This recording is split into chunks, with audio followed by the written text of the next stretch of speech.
believe all these kids, all these people that died from this missile attack, they're saying that this was nerve gas that hit. Now, this was a bomb that landed in Syria, 7 a.m. in the morning. Killing and injuring dozens of people, including children. Now, the doctors that were on the ground there, they said people who were, rescuers who were coming to help out, they didn't realize that there was a chemical substance in the air, so they were affected immediately, and they began to go into convulsions and what have you, and a lot of the people are saying that this was not a chemical, not a chlorine attack, because that's what they were saying at first, and maybe it was a chlorine attack, but the people on the ground, the doctors, the witnesses, the rescuers, they were just saying that this is nerve gas, because immediately people were dying, were falling out, foaming at the mouth.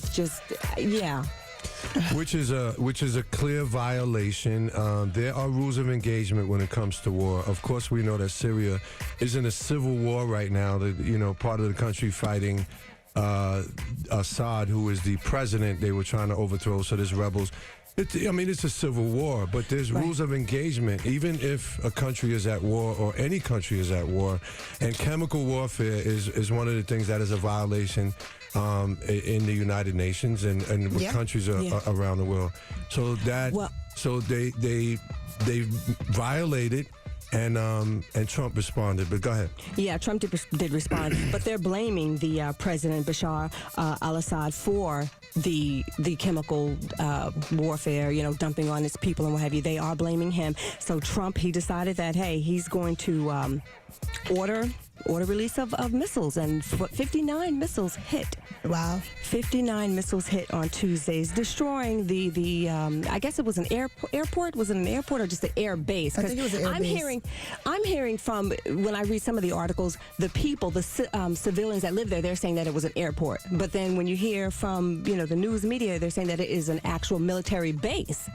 So I'm kind of conflicted about that. Right. They wanted to strike. There's no confliction. They wanted to strike the military base, which was responsible for the aircrafts actually launched from there for the chemical attack. So they're saying that the planes that dropped the bomb or dropped the chemicals came from that particular area. So as a response, President Trump wanted to send a message, and he hit 59 different locations in this base. Now, if you watch CNN or MSNBC, they show the images before and after, so you can actually see that. And it's amazing how these missiles are so on point and so on target.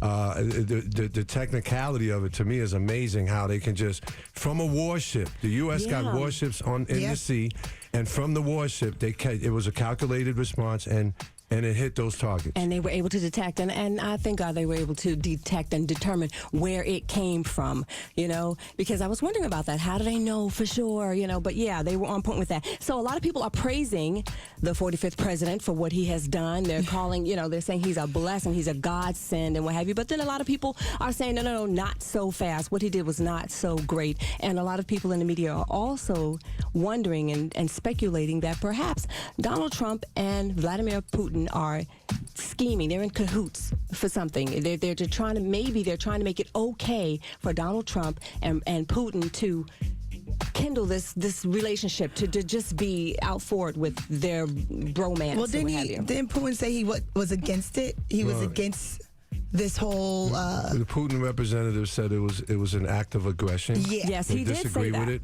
And they disagree with it, and they're saying that it's going to strain the relationship between the United States and Russia. That was the public statement. But that was a public publicly statement. What they say and what they're doing behind closed doors. Exactly. Nothing is surprising to me at all. Also, Trump did not consult with the Congress. He made a decision on his own with his military officials. Did we expect him to consult with anyone, though? Like, seriously? Right. Does he ever? Come on now. Well, in the future, he's going to have to. You can't just... He immediately responded to that because it wasn't an all-out attack, but believe you me, if it's an all-out attack or if we're engaging in a war for any time span, you have to consult with Congress. It has to be passed by the Congress. So that response wasn't a major response. It was to send a message and there was no civilians in the area. There's a lot of things that, No. you know, when you look up the rules of engagement of war, you'll see that it's just not that easy, you know, for Trump to just go in there and just start tearing everybody up. Well, the president of Syria, he did say that 13 people were injured. You know, some of them were civilians who live on the base, but other were just military officials on the base as well. But that has not been confirmed yet. That's just hearsay right now. So